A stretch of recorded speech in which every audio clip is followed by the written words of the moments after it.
War. War never changes. You some kind of war junkie? Gentlemen, you can't fight in here. This is the war room. Welcome to the War 102 podcast, where we explore the doctrine, theory, philosophy, and history of warfare. I'm your guide, Paul Darling, and I want to share what I learned in nearly 30 years in uniform. So let's get to learning about the most influential activity in human history, war. Welcome to this week's episode, Clausewitz, Book 1. There's a reason my third episode was on Clausewitz, and I said over 2 years ago that I would get back to it. And I've been meaning to, and well, I didn't. But today, we get back to it. As mentioned, Clausewitz's On War is comprised of 8 separate books. And Chapter 1, Book 1 is the only one that he personally oversaw the writing, the editing, and the publication of. Not that he published it, but that chapter was done to his satisfaction. The rest of the chapters were compiled by his wife, who took his notes, as he was an instructor at the German War College, and wrote them herself using her husband's basic information. And she did a remarkable job, but it's not what Clausewitz wanted.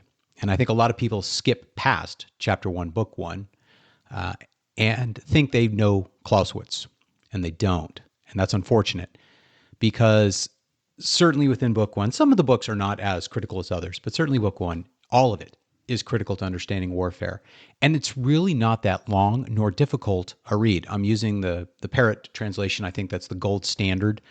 And most of the modern renditions of On War come from that. I'm actually unaware of any others. I could look it up, I guess. But so with that, we're going to delve into Book 1, but we're going to skip Chapter 1, and I'll tell you why. You need to read Book 1, Chapter 1 by yourself. You need to just go do it.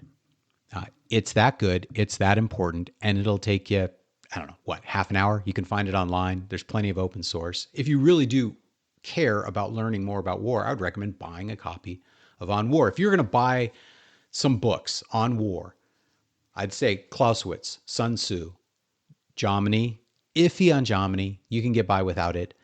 Certainly Mahan, Corbett, Duhay, Wayne Hughes, if you're a little more interested in the more modern aspect of naval warfare, then I would do B.H. Liddell Hart's on strategy, which is the indirect strategy.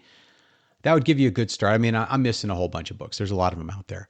But these are bedrock foundational documents of warfare and strategy, and they need to be understood. Now, I will say I'm a big fan of Kissinger's book on strategy in the nuclear age, but he hasn't entered the language of war. And let me explain what that means.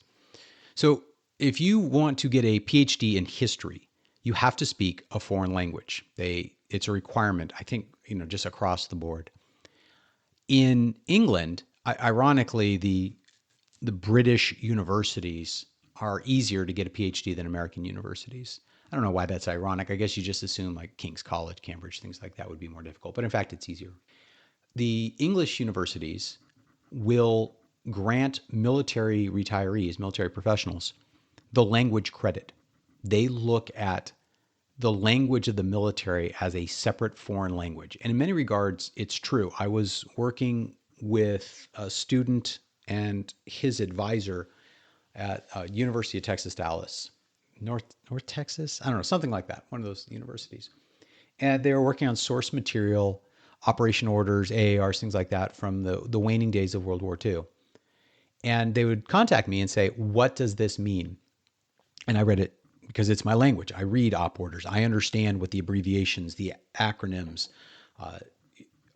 For me, it was just, this is super simple, because it's a language that I began my education on when I was 18 and have continued to this day.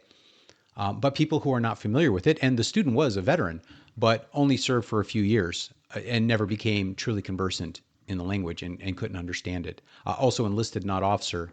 And much of this language, enlisted do get it eventually, but later in their careers. For officers, you get it at your pre-commissioning.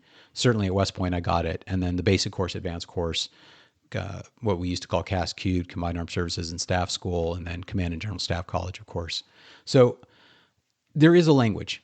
And to understand the language of war at a higher level, you have to at least understand and know about all the aforementioned theorists who laid the foundation of ground warfare, certainly of air power and sea power, which is a much more technical aspect. So being conversant in those foundational writings is critical to understanding and speaking in the language of war. So, and there's none more important than Clausewitz. And I'll say from the Army's perspective, and I assume this is true across the Joint Corps, they don't study Clausewitz. They read Book 1, Chapter 1, maybe they just get the Cliff Notes, and they say, well, I understand Clausewitz. I will say there was a high-ranking officer who once gave a speech, and he was talking about War College, and came out, I went to War College, the only thing I got out of it was fog of war. And that's a year. He was a resident War College. Now, he was being, a false humility is common among the officer corps, for good or bad. You don't want to seem, too arrogant about it. But it was really depressing to think that after a year, you'd be willing to say, well, the only thing I got out of it was fog of war. If that's all you get out of Clausewitz, well, fine, but not if you're a general officer. That's horrible. So all that being said, we're going to delve into Book 1, starting with, as mentioned, Chapter 2. So Chapter 2 is titled The Ends and Means in War, Zweck und Mittel im Kriege. It builds directly on Chapter 1's definition of war, which differs from mine, but an act of force to compel our enemy to do our will. And here it gets into the relationship between the political objectives, the military objectives, and the use of force. War must have an objective, otherwise it's mindless violence. And there are two objectives, the political, which he called the Zweck, the reason the war is being fought, and then the military objective, the Ziel. That's what the armed forces must accomplish in order to achieve this political objective. And the distinction is fundamental because military operations can never be ends in themselves. As Sun Tzu said, tactics without strategy is the noise before defeat. The whole reason you're seizing territory, destroying enemy forces, occupying key terrain is because they serve a political purpose.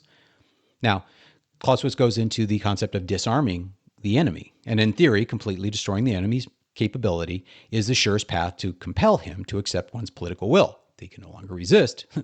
Don't need to negotiate because there's no meaning alternatives but submission. And this is, a lot of people read Clausewitz, say he's absolute, the Mahdi Mass, blah, blah, blah. But then he immediately goes into, in Chapter 2, this theoretical model, and he explains the complete destruction of the enemy is not always necessary. Political objectives can vary enormously. Now, if you seek total conquest, you want to obtain a province. Read here, Russia and Ukraine. Do you just want better diplomatic terms? You could say this is Iran. Sometimes it only wants a change in a specific policy. Could you use military force in a trade war? Yeah, you could. Doesn't mean you should, but you could. But how much force would you use if you're just trying to get a better tariff? I would say not much. And because the political goal is different, that changes the amount of effort. So there's several ways the enemy can be compelled without military destruction. You occupy important territory. Again, you could look at like Karg Island. It's not very big, but it's very important to Iran. Threatening vital interests. This is exactly what's going on with the Strait of Hormuz. Both Iran and the United States are threatening the vital interests. Far more vital for Iran than for us, but what they're playing for is much higher stakes, so they're willing to accept far more pain relatively than the United States will. And then you can weaken the enemy's military enough to make the future destruction inevitable, and so a smart commander-in-chief would begin negotiations because he doesn't want to lose his entire army. He'll take, a loss of half versus all. And then simply creating conditions that make peace more attractive than continued fighting. That shouldn't be hard. Peace should always be preferred. In the words of Hobbes, and all other times are peace. So then there's the cost and resistance. Every war imposes costs on both sides. As the costs increase, governments continually weigh whether the political objective still continues additional sacrifices. Victory is not a matter of battlefield success, but of maintaining the political will to continue the struggle. That sounds kind of important. Certainly something to keep in mind right now for the United States. being the nature of our representative republic, we have to maintain a political will. The IRGC, the Islamic government of Iran, is far less concerned with the will of the polity of the people, but they still have to maintain the will within the IRGC, but that's far easier for them. And then Clausewitz says that each side continually tries to estimate the other's willingness to endure losses. And then the interaction creates an ongoing contest between military strength, political resolve, and public endurance. I mean, if this is war, and you can see it played out incessantly in Ukraine and in Iran. And the longer the conflict goes on, the more iterations of this continuous evaluation that goes on. So politics governs war, and the military means must match the political ends. Destruction of enemy forces is the ideal, but not the only one. And in modern warfare, especially with nuclear weapons, it's rarely the primary go-to. And it is more a contest of will than a contest of arms. Success depends on convincing the enemy that continued resistance is futile or too costly. How you convince that enemy can be done by any various ways, to include simply diplomatic talks or informational warfare. So that's chapter 2 in a nutshell. Again, I can't recommend enough reading all of Clausewitz, certainly book 1, chapter 1, and all of book 1. It's really not that long, and it's really not that hard. So book 3, we talk about military genius. And I got to start with one of my favorite quotes by Kurt von Hammerstein-Equard. That, by the way, that's the shortened version of his name. His name goes on. He's got like 12 names in there. He was the commander of the General Army under the Weimar Republic. He was avowedly anti-Nazi. And when Hitler rose to power, he fired Kurt von Hammerstein-Equard, but did not punish him. He was allowed to retire peacefully. He's considered a genius, and some have said that firing him was one of his larger mistakes, but I don't think the good von Hammerstein-Equard, very much a Prussian elitist, probably would never have worked for an Austrian corporal anyways. Here's the quote. You've probably heard it before. You've probably heard it attributed to other people. You've probably heard it in different ways. But here's the actual quote, obviously translated from the German. I divide my officers into 4 classes: the clever, the lazy, the industrious, and the stupid. And each officer possesses at least 2 of these qualities. Those who are clever and industrious are fitted for the highest staff appointments. Use can be made of those who are stupid and lazy. The man who is clever and lazy, however, is for the very highest command. He has the temperament and nerves to deal with all situations. But whoever is stupid and industrious is a menace and must be removed immediately. What does this have to do with Clausewitz? Well, certainly good old Kurt was well conversant in Clausewitz, probably had studied it more than any of us ever will. It ties into the discussion on military genius. Now, I know for a fact that I am a lazy officer. So whether I am stupid or clever is notwithstanding, I should always have a place in the military establishment. I like to think I'm clever and should have been held for the highest commands. Alas. So with Kurt von Hammerstadt's quote on types of military officers, let's move on to book 3, The Military Genius. Chapter 3, The Military Genius. So rather than portraying genius as innate brilliance alone, military genius is a combination of intellectual ability, strength of character, experience, and moral courage. War is fundamentally unlike most human activities because it takes place amid confusion, danger, and incomplete information. Success, therefore, depends less on technical knowledge than on the ability to make sound decisions under extraordinary pressure. And military genius is not simply exceptional intelligence. It's a balance. Intelligence, but intelligence without courage is insufficient. So one of the chapter's central concept is the coup d'oeil, which we discussed earlier, the glance of the eye in the French.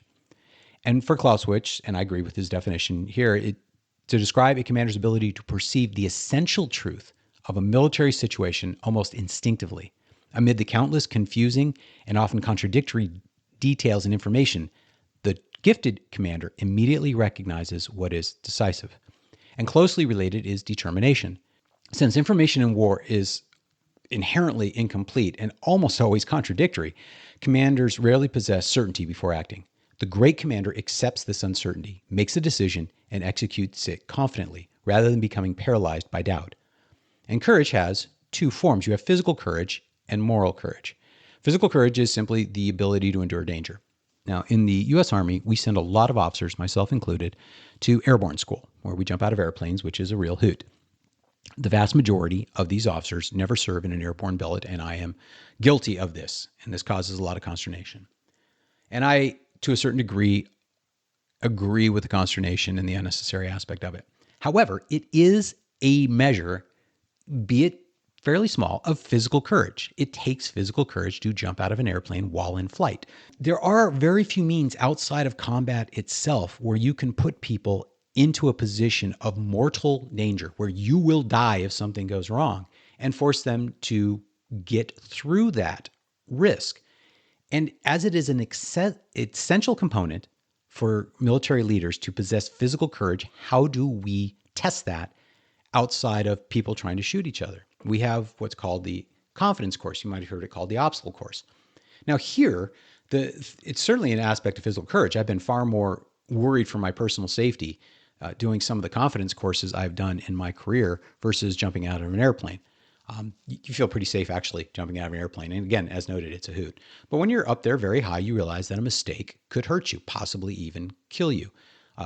Darby Queen at Ranger School, the SF goes through the Nasty Nick. And nearly every installation that has a division, an operational division, has an obstacle course of some kind that replicates most of what you see. The Royal Marine Commandos have a very famous obstacle test, and they have a cliff jump, which you jump from one cliff to another on the seashore. Now they're tied off.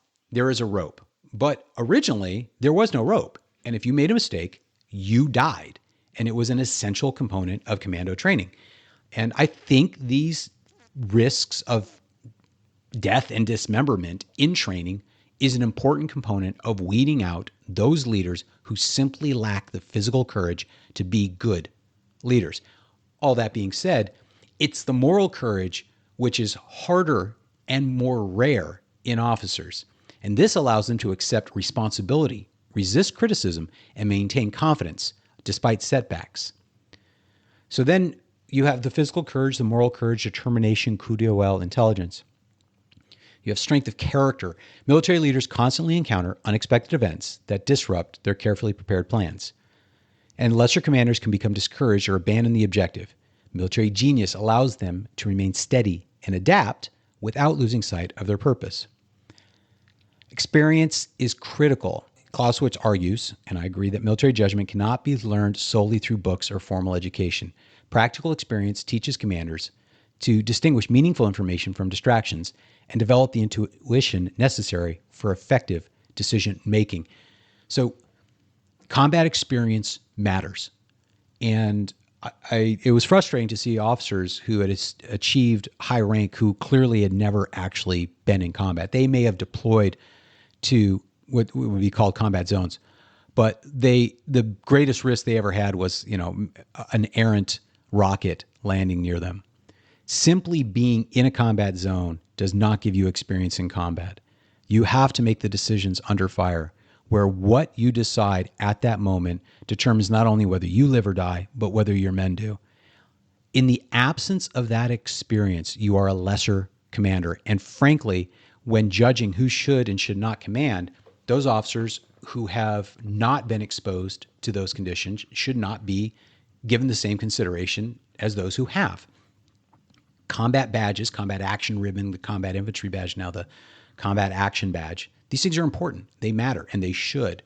I don't think they really take into account in the U.S. Army the level of exposure to danger during these combat deployments. You'll see officers with years, literally years in the Middle East, but never once fired their weapon and never were fired at directly. But we aren't always fortunate enough to have a war, so how do we replicate these conditions? The U.S. Army has the combat training centers, which does the best that they can to replicate the confusion and stress of battle, but you never have the risk of actual death. And one of the interesting things is officers are rarely punished for poor performance, especially at the battalion and brigade levels, at the CTCs. They're not career enders. They're places to learn. They're a classroom. They're not a test. They go through the orders process. They assemble men. It's very good for the operational, the science, the technical aspect. Now, you do have the heat of virtual battle where you have incomplete information coming in, having to make decisions. It's as good as it gets outside of a real battlefield. I truly believe that. But I think they need to make it more of a test that your next command will be dependent upon your performance there. And they do. Look, I'm not someone who's privy to how brigade commanders are selected. I've simply seen brigade commanders and battalion commanders who have been successful in their careers who I saw not be successful at CTCs. So it's good that we have the training, and we are just loath to end a career in a training environment. But we're not so loath to lose wars to illiterate goat herders, such as we did in Afghanistan. I think we should care less about the feelings of full bird colonels and more about, are we really selecting those officers who possess what Clausewitz would define as military genius? There's no evidence that we do create military geniuses. We can't look upon our senior commanders now and say, this guy has published a work which is amazing. This guy's has accomplished things on the battlefield. And the modern battlefield makes it difficult for generals to shine. I don't know. It is a tough problem, but if we want to win wars and save the lives of our soldiers to ensure they're not dying needlessly in a losing cause, we must continually reevaluate what we do. I will say after Vietnam, where tactically, I'd argue we did better than we did in Afghanistan and Iraq. The Army completely restructured its entire means of training. The CTCs were created. Airland Battle was created. The basic course, advanced courses that we send our officers to, emphasizing, this happened during Ranger School, but using Ranger School as a mechanism to train not only small unit tactic techniques, but also leadership under high stress environments. We completely relooked and revamped everything the Army did after Vietnam. We have not done so after Iraq and Afghanistan, despite the fact that it's probably a greater loss from the Army's perspective at the operational and tactical level than Vietnam was. We need to restructure completely. There's no excuse. And again, the ongoing challenges in the Strait of Hormuz. The Navy has its own problems. The Air Force has its own problems. Okay, we're bombing Iran. Are we achieving our national objectives? No, we're not. We might be going there, but we haven't achieved them yet. Military genius is not simply intelligence or technical expertise. It's judgment, courage, determination, emotional stability, experience, and then the character, the honor. And this gets into the very Germanic thing is, would you rather die than be dishonored? I'm not sure every officer would accept that deal. And it's really hard to tell until they've really been put to the test of being under fire. When I commanded in Afghanistan, I fired half of my subordinate commanders, and it hurt. These were good people. I did not want to do it. But they lacked what was needed to succeed in that environment. And if you go to combat and half the commanders aren't fired and you still lose the war, well, what are we doing? The first 3 chapters are the big chapters. The rest of them are like 2 to 3 pages, so they'll go pretty quickly. Chapter 4, danger in war.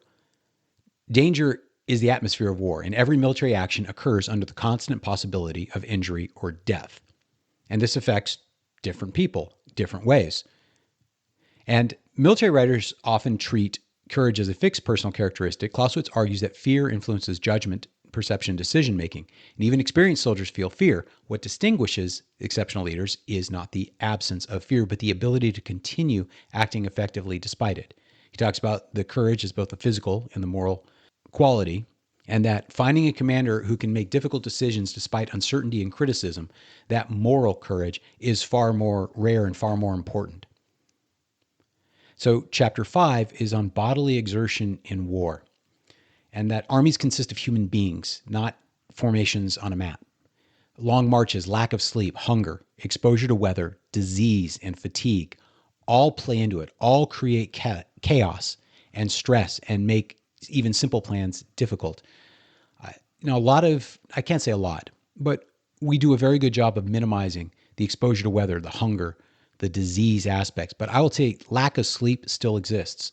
When you are in fighting is exhausting. You're high on adrenaline. Your body is, if you've ever boxed or wrestled or done anything like that, just a few minutes of that will exhaust you. Do that for hours in combat, carrying 60, 70 pounds. And combining that with not only the physical danger of getting hurt like you would in boxing, but also getting killed. Then as a leader, put on top of that the concern you have that any decision you make under these incredibly stressful environments where you may be exhausted and not in your best place mentally may get one of your men killed, not just your own. And that's just a burden. Now I'll say the German officer corps in the Napoleonic era probably didn't care so much about this, but I can say I did. And that the fact that a decision I could make in combat would get one of my men killed weighed constantly on me. It was my biggest concern, unquestionably. And until you've trained hard, you cannot understand this bodily exertion in war. And I will say this when studying the Arab-Israeli conflicts. Arab officers do not exert themselves in training. I have never met, and I've met a lot of Arab officers.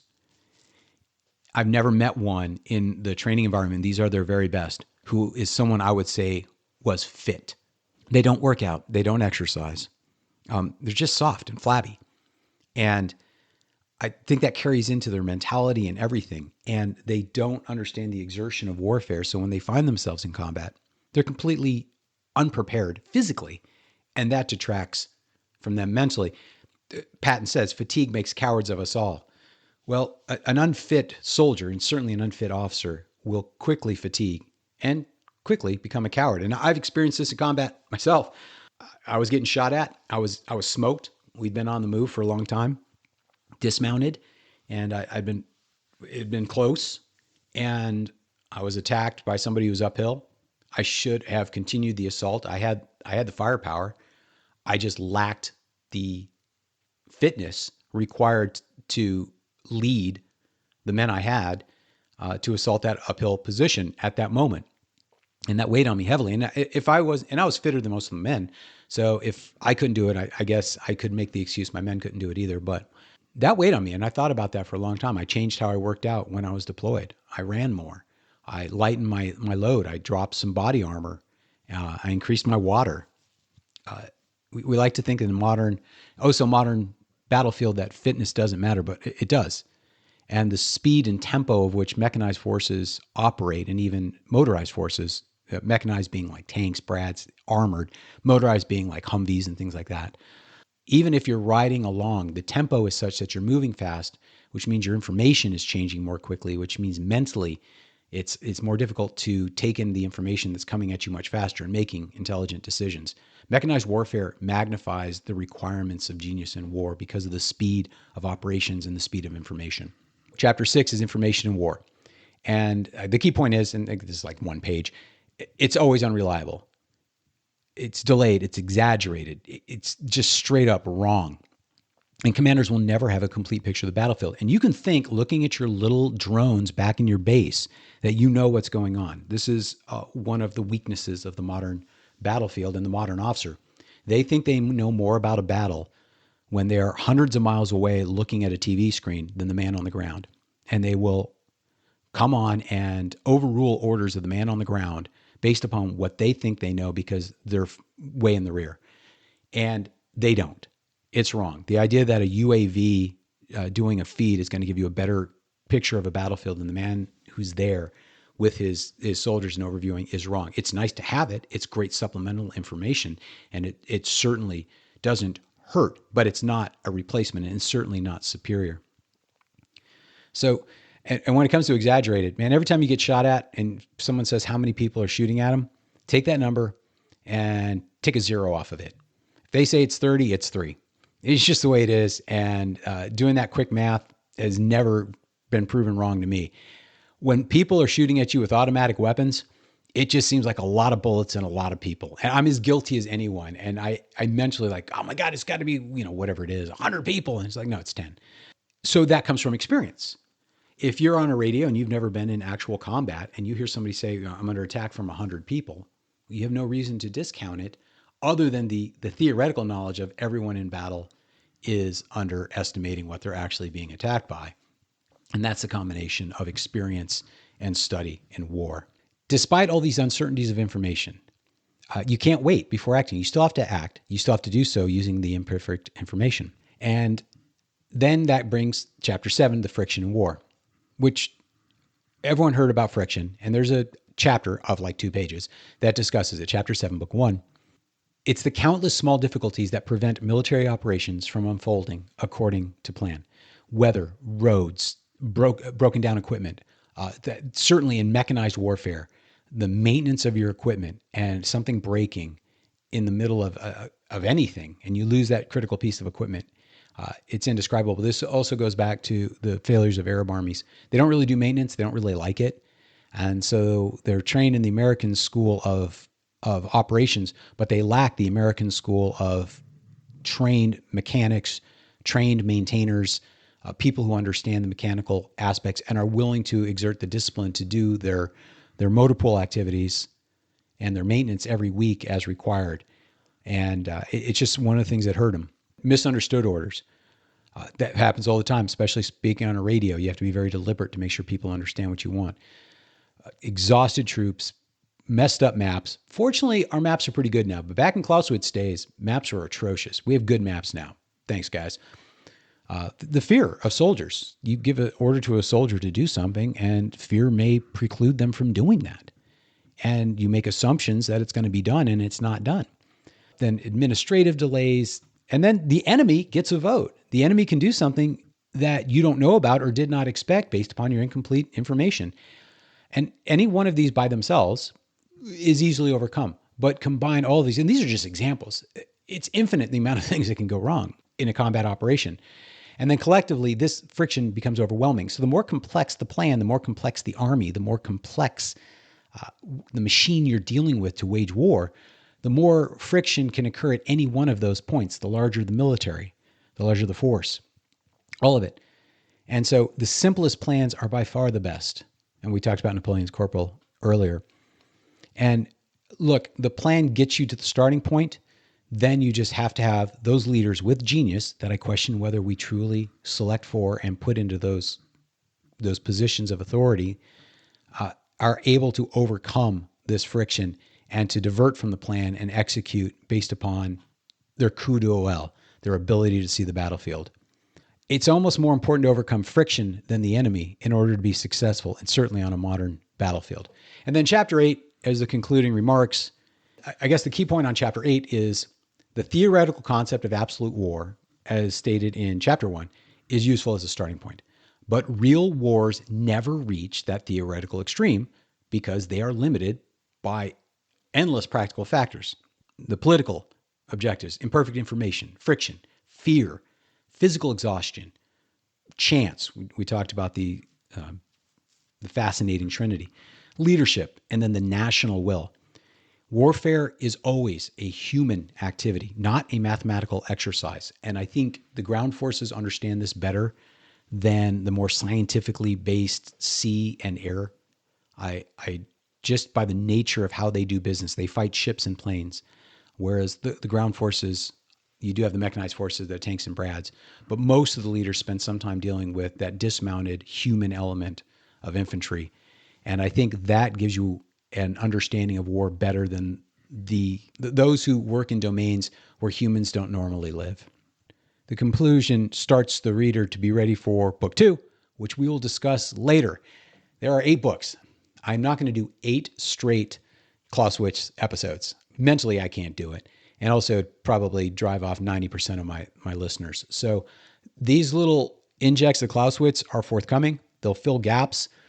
I probably need to do another relook at what's going on in Iran, and maybe we'll get some requests for some other stuff. So appreciate you staying with me. It's a long episode. If you really want to do better, buy those books I talked about. Read for yourself, see whether you agree or disagree. And I'll talk to you next week. Thanks for listening today. If you want to help the show, please share today's episode on any social media sites you can. Check out the War 102 Buzzsprout website for more information and to send me a message. And, of course, my thanks to the subscribers who help keep the show going. Hope you all join me next week. See you soon.